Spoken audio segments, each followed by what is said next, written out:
Hey, what is up? Welcome to this episode of the Wantrepreneur to Entrepreneur podcast. As always, I'm your host, Brian Lofrumento. And the other day, I was on Facebook and I saw one of my entrepreneurial friends make a post on her feed where she just said, gosh, the thing I hate the most about being an entrepreneur is being my own IT department. And it made me chuckle knowing what today's episode is all about, because we've got an incredible guest on today's episode. His name is David Walsh. I want to tell you about him because he is of the belief as well that we as entrepreneurs doesn't mean we have to be our own IT department. So David Walsh is an accomplished IT professional with a fascinating journey that spans over a decade of diverse experiences within the technology sector. David holds a Bachelor of Arts in Social Sciences with a concentration in politics from NYU and an Associate of Arts degree in Digital Communications and Media from Palm Beach State College. His unique blend of expertise in technology and communication makes him stand out in the field, which is why I think it's so cool that he started his own business, recognizing the challenges that small to medium-sized businesses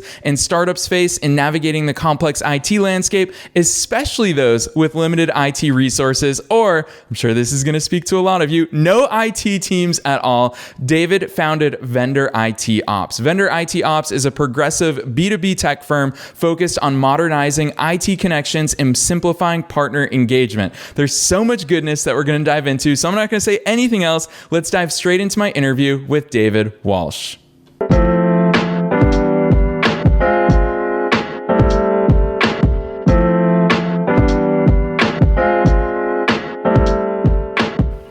All right, David, I'm so excited that you're here. Welcome to the Wantrepreneur to Entrepreneur podcast.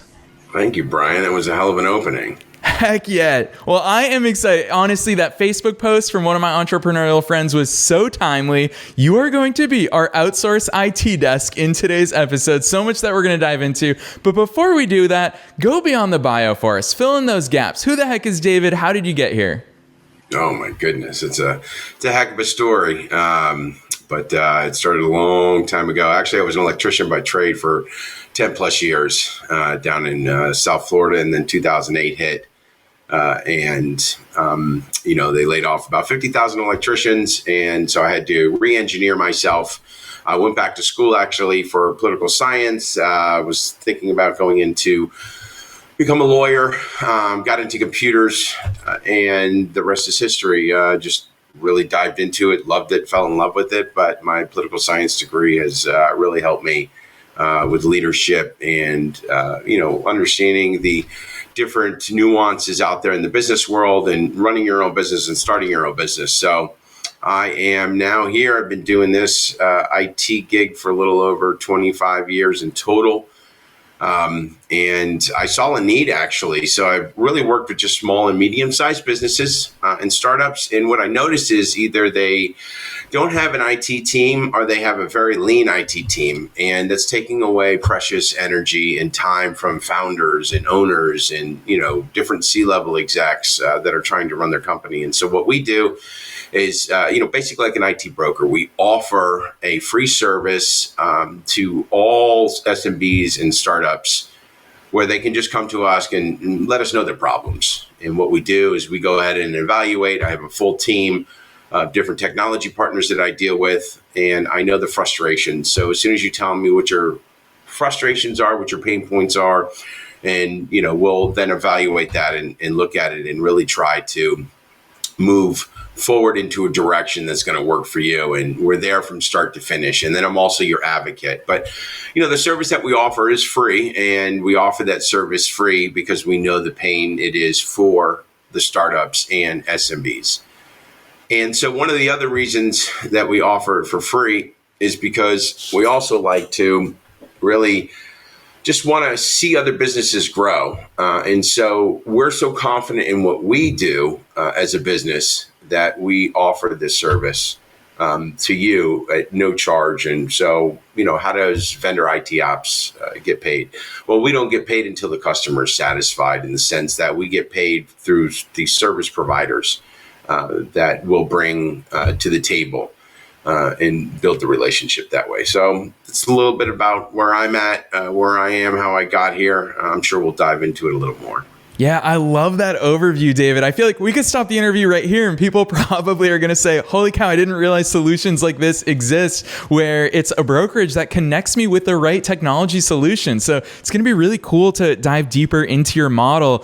But before we get there, I just feel like IT is probably such a field that, one, I think a lot of us take for granted. For example, I started my first business when I was 19. I was in college. I've lived, breathed, slept, dreamed about computers. I didn't realize how much of a stumbling block. For me, technology was an enabler. It wasn't until I got older that I realized how much technology limits businesses, holds people back. So when we talk about IT, obviously I can see you and I are on video. I know listeners can't see you, but for me, I'm just like, there's a printer right behind you. That's one of those things that when we work in corporate, most listeners at one point or another have had traditional 9-to-5 jobs. Those things we take for granted. There's a printer, there's a working computer, there's software that's updated. Within the scope of small business, what does IT really cover and mean to you? IT in today's world is everything. What business cannot run without IT? So it encompasses everything from HR to legal to finance to any system that you're touching today. People go home and, they have their laptops, are working from home. We've got to understand how to work remotely. So really it just encompasses, everything in a business. And I think it's even more complex today because the average business now, once they mature, usually have about 100 to 120 SaaS applications. So, the frustration comes in is how do you manage all of that, right? And I think, that's where I know that's where we come into play and we can really help out in that area is, really advising on what I've gone through, what some of my other team members have gone through in the startup and SMB world and bring you those solutions. Yeah, I'm so glad that you brought up SaaS, and hearing those numbers, I was just like, oh gosh, I kind of feel a little put on blast here, because if someone dissected my entire SaaS, which for listeners, software as a service, if you looked at every single tool that I use in my business, it is a lot, David. And I'm sure that you've seen it with even more across so many different types of businesses in all different industries, which is why I love your vantage point and your perspective on these things. There's that kind of philosophical debate within the terms of SaaS and software solutions for companies of, do we just get the best in class for all of these different things, the best in class lead gen, the best in class LinkedIn automation tool, the best in class cold email tool? Do we do all of that, or do we start looking for those all-in-one solutions? Like a HubSpot, for example, has so many different solutions under their umbrella. Where do you fall in this debate? And obviously there are right and wrong ways to do each of those, but what's your best advice to navigate that world? It's really individual. Each business has to be looked at individually because not each solution is right for the next. For yours, it's different than, for somebody that's in fintech and somebody that's in, cryptocurrency and somebody that's in, media and, broadcasting, different social events. So, and that's where the value of us really comes in. And the nice thing about it is that it's not a cost to you until we provide a solution. So all of that work, you're not paying consulting hours, you're not doing any of that. I have clients that call me up, daily and ask me different questions that I answer, knowing that there's not a deal there, but that is the offering that we bring. But that's, the friendship that we have. And that's what I believe is missing in business a lot is that friendship, that, openness and talking to one another. And so we really try to bring that in. And by looking at your solutions in your business and bringing those in, there are a lot. I think the challenge for now SaaS companies really is before, this year, I think they really were like in their golden stage, right? Where it was just easy. Everybody was just purchasing because it was all about how do we keep, that particular user as an employee happy during COVID, right? Where is that? Let's just get them whatever they want. They purchased and purchased and purchased. And now that's kind of slowing down, and it's not so much of, where the business can help the user that's home. It's now, where can we cut back and where can we consolidate? And that's, basically pushing SaaS companies, I believe, to really, bring on more of a unified solution. I really don't like to use the word because I think it's overused, one pane of glass, but, who wants to flip through, at any given time, 20 or 30 different tabs? So to answer your question, yeah, I really do think it's up to SaaS companies to, either purchase another company and bring that into the fold for them that opens up a few more features in their set to allow those users to, work more efficiently by not having to do so much busy work, between different applications. Yeah, I love that overview, especially because I think you just really honed in on one of the trends that us end users who are not in the IT space, we take for granted. Is you just alluded to acquisitions within the SaaS space. And I think that that's a very good solution for us end consumers. I love when tools bring other awesome tools under the same umbrella. Then they start working together without needing Zapier and all these other things to make them talk to each other. And David, the other thing that I like about your answer there is how much you talk about the way that you've structured your business's model. It truly does sound like a teammate. It is your internal IT department, and that's something that we don't get to leverage. It makes me wonder, because I like that you pointed out that SaaS, we've got more tech solutions than ever before. Doesn't mean that it makes things easier. And the same is true. We're just talking software now, but what about the hardware side of things? For me, for example, I have multiple computers. Obviously, when I'm in the podcasting studio, I've got all hardwired stuff, but I want all my files. So I also have a laptop. When I'm working at coffee shops, thank goodness for Dropbox, for example, I have all of my files across devices. How much do you look at hardware versus software when it comes to assessing small and medium-sized businesses? Depending on what you do, but, my normal across the board recommendation, depending on the department and the need, especially in today's day and age, is, everybody's laptop. I mean, rarely do you have a desktop. So with the laptops, depending if you're a Mac shop or a Windows shop, I'm suggesting no less than 16 gigabytes of RAM, with a 500 gigabyte hard drive. And you can be, with either the M chip, which is phenomenal with the Apples, or you can be with an i5 or an i7 or an i9. With the processor. So I think you're there at, 16 gigs and you're running good because of all the tabs that, everybody has open at one given moment. And it doesn't really tax the machine as much, allowing that extra availability of RAM. But, I team with, one or two other vendors that I've had a long relationship with. And so what I do is I bring them into the fold and actually introduce them to other SMBs and startups. And one of the things that we're actually looking into bringing on is a loan broker. So one of the other offerings that we want to give our SMBs and startups is the opportunity to, procure loans through banks that normally wouldn't look at them because either their business is too new or, they're not generating enough revenue. And it's very hard for finance to live off of a credit card and being able to, really put those purchases in buckets. So what we're getting ready to bring on is a loan broker, and that loan broker, through their relationships with banks and other lenders, will open the door even wider for those SMBs and startups, which then, they'll be able to take that loan and do those, 30-day terms or 90-day terms, with those different hardware vendors. Yeah, which I think really shows how much you understand the business scope of what's going on inside of businesses and how you tie it to that. The one thing that keeps standing out to me with your answers, David, is how you keep saying, we all have a million tabs open. And gosh, is that true? And I think that for me as a marketer, for example, I'm always interested in psychological triggers. What are the things that trigger people to buy something, to make a decision, to take action? I'm super curious because a lot of listeners are probably thinking, gosh, I don't enjoy my tech stack. I know that there are a lot of painful parts of my workflows. What are some of those triggers? A million open tabs being one of them, a million different software solutions in your tech stack. What are some of those triggers that you see businesses saying, wait, hold on a second, something's off within our technology stack. This is something we need to assess to hit that next point of growth for us? Yeah, it's crazy because most of the time they don't know.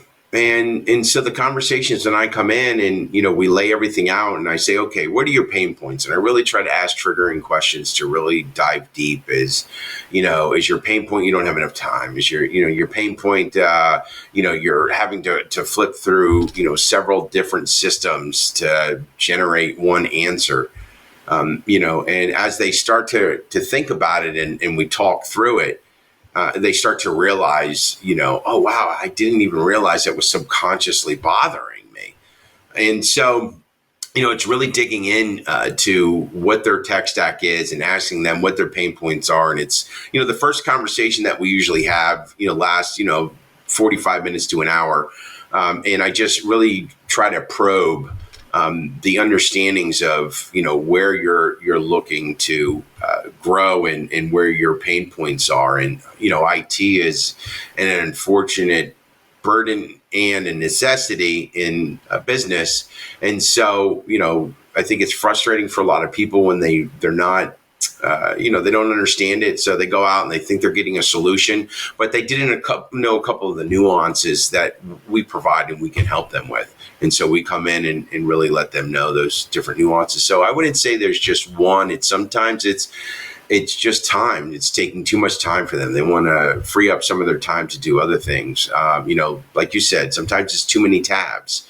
I've got, 5 or 10 tabs open and I've got to click back and forth. And then, I'm forgetting where that tab is. So now it's taking an extra 30 seconds. Well, if you add those 30 seconds up throughout the day that it's taking you to do that, you're looking now into minutes, hours that are being wasted driving back and forth. So it's really diving in and seeing where you're at and then presenting those solutions to you in a architectural roadmap to say, okay, this is how it looks, how we can flow, and this is what we can cut out. And by cutting this out, then, we'll go ahead and be able to save you this much time. And that much time can then potentially put this much ROI back into your business.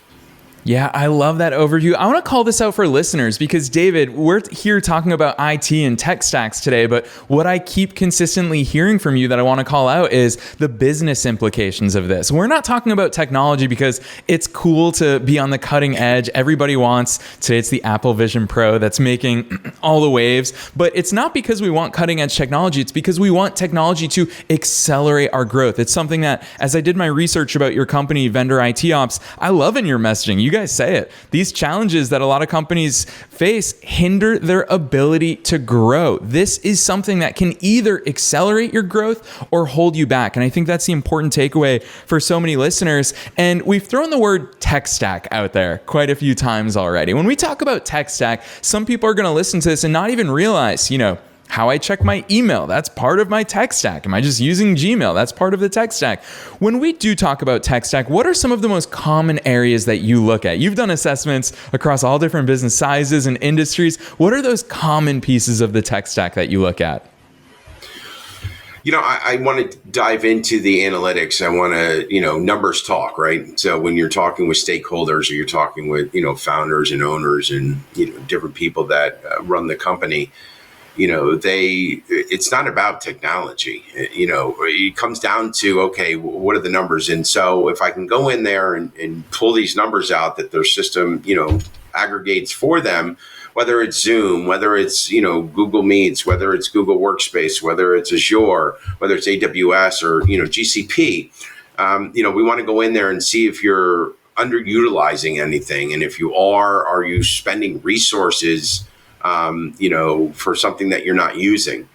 So it's really just going in there and bringing those numbers out and showing them. And a lot of the times that, they don't know where to go. So it's, really helping them navigate and pulling all of that together. So almost acting like a project manager at the same time, coming in and, pulling out all of that information and, putting it together in a 2 or 3 PowerPoint slide and saying, okay, here's where you're at, here's where you want to go, and this is what we can do to get you there. And those numbers are based off of actual usage data through their different SaaS providers. Yeah, so much stuff that you just listed. My tech brain is just like, oh, David, I love talking about all of those different things. But I think the thing that really stood out there is you talked about underutilization. And it's something that the more I go into business, the more different businesses and different industries that I have my hands in, it's the more that I realize. For example, the other day, I realized something about Google Workspace that I was just like, I was using PowerPoint for this hole that I thought existed all of these years. I hate opening up PowerPoint, for example.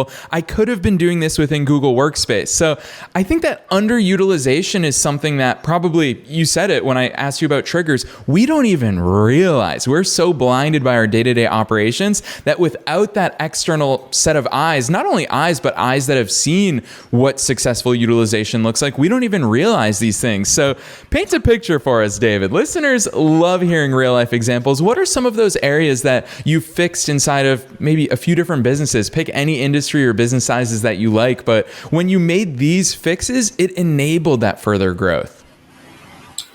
Sure. We were helping a company that was about 107 people. And, they had one single technician, IT tech, but they weren't aggregating any of the help desk tickets. So, they didn't know whether they needed, another tech or, a different position. So what we did was we brought in an ITSM, and ITSM is information technology service management. So it's a piece of software that helps us to do, risk assessments and change management and risk management and, project management and asset management all in one portal.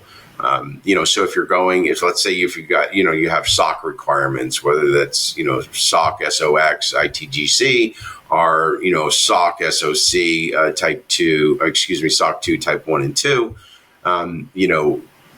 it helps you to have a single place to go to pull all those logs to be able to, then present that to the auditors.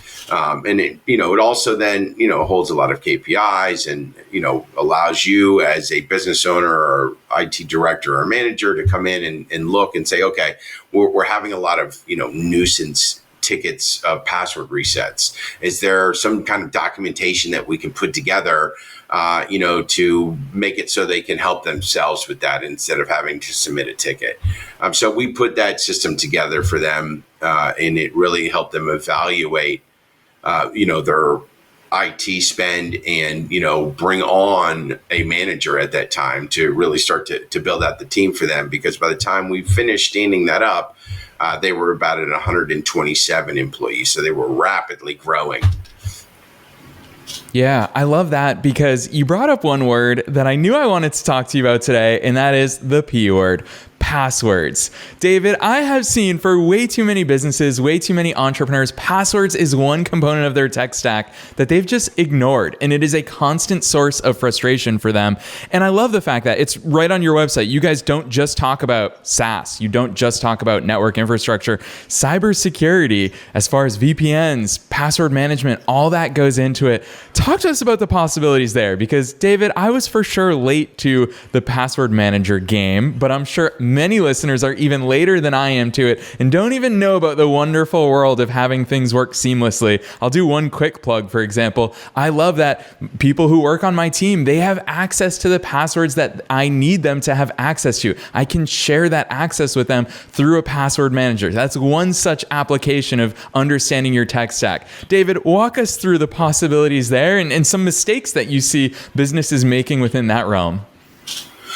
Yeah, I in today's world, it's really trying to go passwordless because, when you put complexities on passwords where, people are changing every 90 days, and it can't be the same password. Well, yeah, it can. We're just adding a 1 or a 2 to the end of that, right? So what's password protection there? And so I'm a real advocate for pushing people towards SSO and identity management.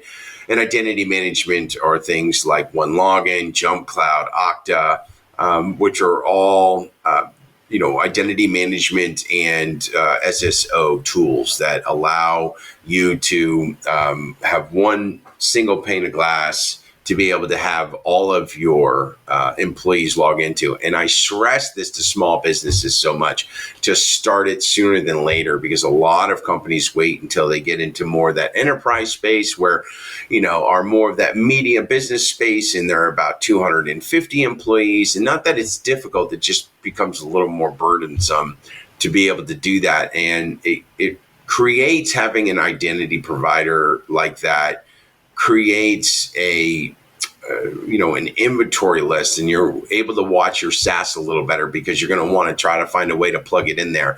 So what happens is your users, if you're not familiar with Okta or OneLogin or Jump Cloud, your users will log into that. It's also on their machines. So you can use Jamf for that, and then Jamf Connect, or for Windows, you can use Intune. Are a couple different solutions, but then it allows you to connect that one password with that computer. And then once you're logged in, you go on a GUI and there's different icons. So you could have an icon for Slack. You can have an icon for, your CRM. You can have an icon for Calendly, and any other Adobe and any other portals that you need to log into. So then it creates a long string password that's specific to that particular product, but you only have to remember one password, and that's for you. And then as a password vault, some of these do come with that, but one of my favorites is 1Password. It's a company out of Canada. It's really up and coming. It's really up and coming, and it's just a awesome product to work with, and they're always coming out with other things. But the nice thing about 1Password and a password manager like that is that you can share passwords with other people, and you can have them hit the copy button, and it will go ahead and paste that into the window, but it won't let them see your password. And you can set triggers to allow it to expire. So they only have access to it for an hour, or they only have access to it for a day. And then all of a sudden it's gone, which just really creates a secure environment for, companies that are really looking for easy wins. But it's so important to set up early on. Yeah, that is for sure. It is such a pain to backtrack and try to do things right. It's better the earlier that you do it. I love that advice, David. And when you were listing tools, I was like, gosh, have you seen my tech stack? Your Slack, Calendly, all of these things. I was like, you are literally listing what we use internally here. But I want to point this out for listeners too, because I feel like at this point, it may sound to people like we are talking about internal IT. We're talking about things that we do to manage our internal workflows. But when you start talking about going passwordless, I think about as a consumer, I'm just like, that's one of the reasons why I love Slack. They call it their magic link. They say, don't worry about logging in.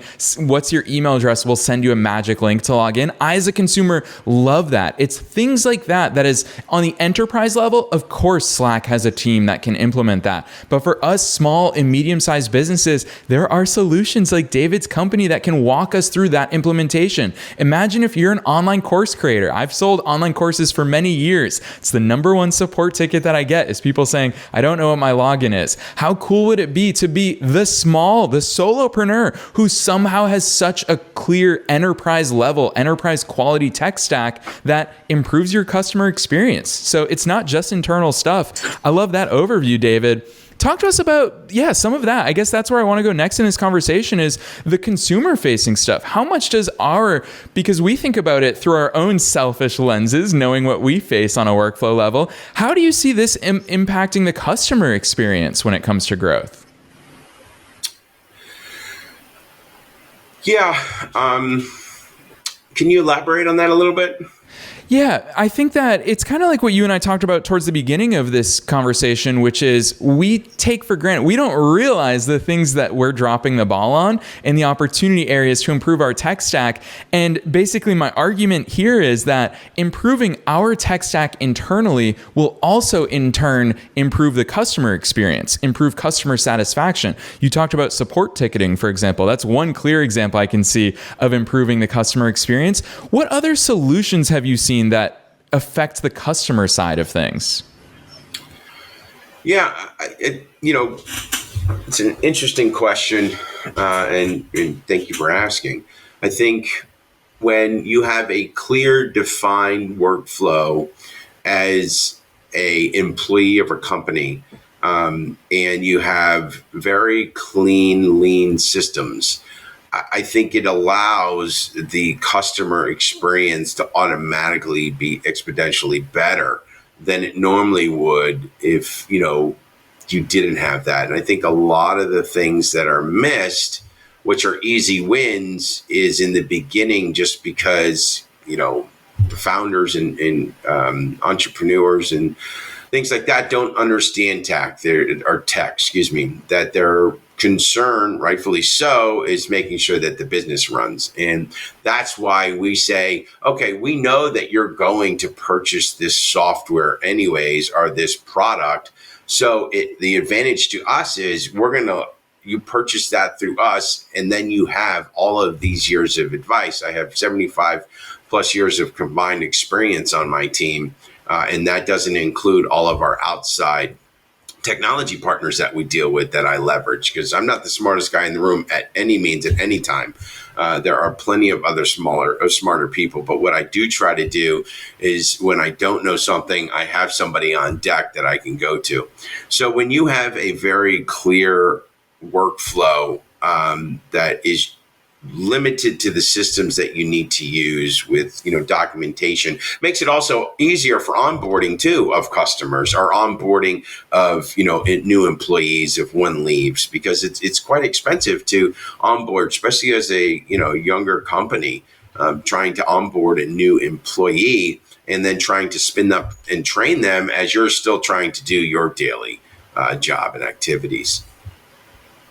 Yeah, I love that you took it in that direction, David, because what really stands out to me is that you went right to workflow, and you were like, if your workflow is better, it inherently benefits the customer. And I can think of, gosh, how many times are we at the airport? Airports, I feel like, have very archaic systems. And how many times have we walked up to the check-in counter and we say, hey, I checked a bag in online, but I actually don't need to check it in today. Can you process that refund? And they go, no, my system won't let me. You'll have to call this 1-800 number and wait on hold for 2 hours. And you're right. It's just it's a systems problem for them. That is an IT problem that is dampening, worsening, hurting, demoralizing the customer experience. So I love the fact that, to me, it's what makes you stand out, David. In full transparency, you say you're not the smartest guy in the room, but I know you're very humble in that regard. To me, I'm just like, but you are a rare IT professional that understands the business implications, the business growth perspectives, all of that inside of your business. And hearing you talk about your business model over and over as to how much you guys can help small businesses, I'm like,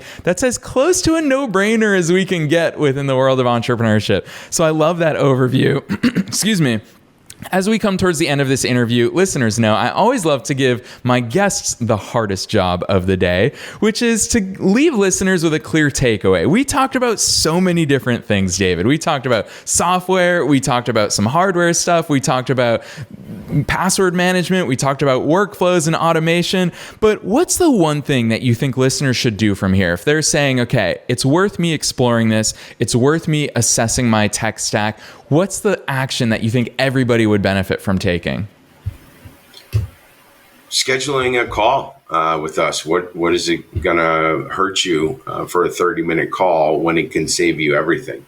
Some of the other things that we're really starting to try to leverage too, in huge words that are going on right now, is AI.